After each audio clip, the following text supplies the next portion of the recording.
coverage you can count on. First Edition starts now. Good afternoon, and thank you for joining us for News 13 First Edition. I'm Annette Pegler.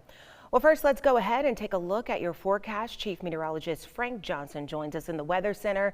And Frank, another cloudy day out there today, but at least it's a bit cooler than last week. Should we expect the heat to come back anytime soon for us? Yeah, we are going to heat up as we head toward the end of the week. We are going to start to dry out overnight tonight. We will see a lot more sunshine for tomorrow, and temperatures will be back to normal. But for today, we do have a lot of clouds around, even a few showers and thunderstorms right now, mainly east of I-95 currently, and these are moving from east to west, so they are pushing inland.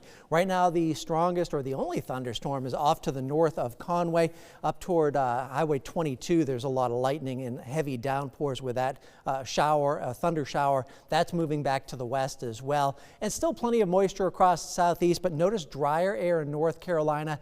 That's starting to push southward, and that's going to dry us out for the rest of the week. Temperatures right now not too bad. We're in the 80s across most of our area. That's below normal for this time of year. Still humid. It will be warm and muggy tonight in the 70s, and we start to heat up tomorrow. I'll have a look at how hot it's going to be by the end of the week coming up. Frank, thank you. New tonight at 4, Darlene Graham was sworn in on the Senate floor as South Carolina's new senator at the U.S. Capitol earlier this afternoon. The new senator was appointed by South Carolina Governor Henry McMaster to finish the term of her late brother, Senator Lindsey Graham. She will only serve out her brother's term until January 3rd. Senator Lindsey Graham had won his primary for re-election earlier this year. Now South Carolina will hold a special election to replace his name on the November ballot. That you take this obligation freely, without any mental reservation or purpose of evasion, and that you will well and faithfully discharge the duties of the office on which you are about to enter. So help you God. I do. Congratulations. Thank you. God bless you. And we will have more on the plans for the upcoming special elections on News 13 at 5. Well, people across the Grand Strand and in the PD are expressing their condolences at the loss of the late Senator Lindsey Graham, including Darlington County Coroner Todd Hardy. In a Facebook post, Hardy shared memories of their friendship and remembered the many ways Graham quietly supported the PD community, including stepping up to help a rural hospital when it needed it the most. He ended the post saying, quote, "I liked him. South Carolina will miss him." One thing you could know about Senator Graham, if he told you something, you could carve it at the bottom of your shoe. Now, he wasn't one to blow smoke. If he wasn't going to do it, he'd tell you right now, that's not getting ready to happen. But if he told you it was going to happen, it did. And we'll have much more from this interview coming up on News 13 at 5. And earlier this afternoon, Lieutenant Governor Pamela Evette sat down with News 13's Jevin Mikowski here in our studio to discuss the impact the late Senator Lindsey Graham left on South Carolina. She spoke about what she believes is his legacy for South Carolina. Take a listen. These big accomplishments that he did for the state, they really gave South Carolina a spotlight. You know, you could go anywhere in the world and most people knew who Senator Lindsey Graham was. And the fact that he was a South Carolinian really put a lot of emphasis on South Carolina. And it brought, when you talk about South Carolina being the home of advanced manufacturing, that in part, that bringing in of international business had a lot to do with Senator Graham and his travel. He was the most traveled senator. And we will have more from this interview coming up on News 13 at 5. Well, plans to fill Graham's seat long-term are also underway. The South Carolina Election Commission now has a timeline for a special election. We now know the process for Republicans to choose a new candidate to run for Graham's seat in the U.S. Senate. Filing will begin next Tuesday, July 21st, and will be open for 1 week.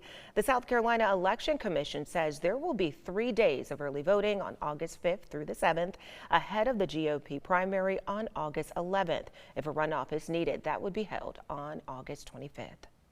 Well, ahead of the filing period, businessman Mark Lynch says he will run in the special primary. He ran against Graham for the Republican nomination for the Senate seat during this year's primaries. In the coming days, several other candidates are expected to throw their hats in the ring. Some potential contenders include U.S. Representatives Nancy Mace and Ralph Norman and Lieutenant Governor Pamela Evette. We are keeping a close eye on the race and will bring you updates as soon as more announcements are then made. News 13 on-time traffic, sponsored by Joy Law Firm. Just call Joy. And traffic not too bad right now on 501 between CCU and Carolina Forest. Just the normal slowdowns at the traffic lights. No problems right now on 544. Drive times along the Grand Strand on 501 from Carolina Forest to CCU.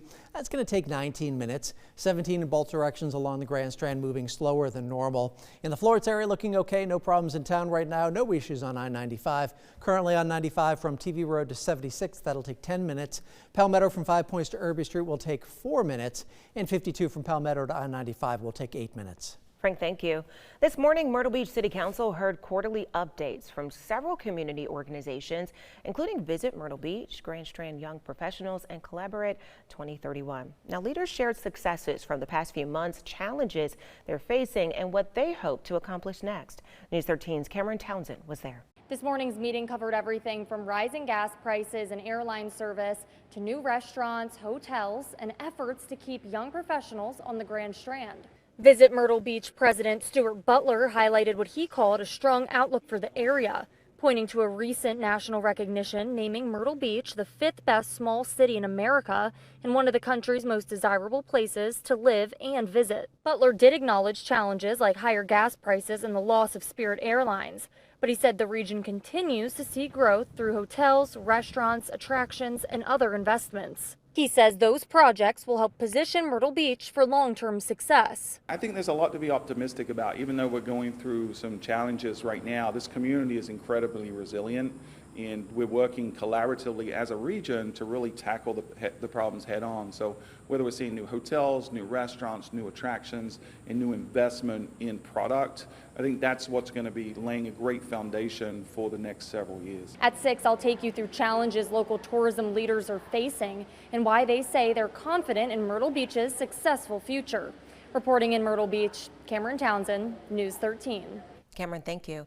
Congress is debating the Sunshine Protection Act this week, which would make daylight saving time permanent and end the twice-a-year clock changes. We spoke with a couple of locals on how they would feel about the proposed change. As a parent, I've experienced the time change affecting my son and having to plan around, having it be lighter while he's still awake and him fighting me on that. So I think it would be good overall to kind of have a single timeline across the board, across the country.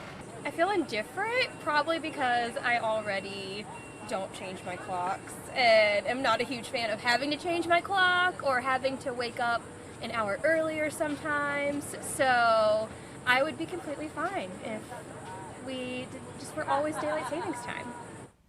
And that bill is expected to be voted on some point this week.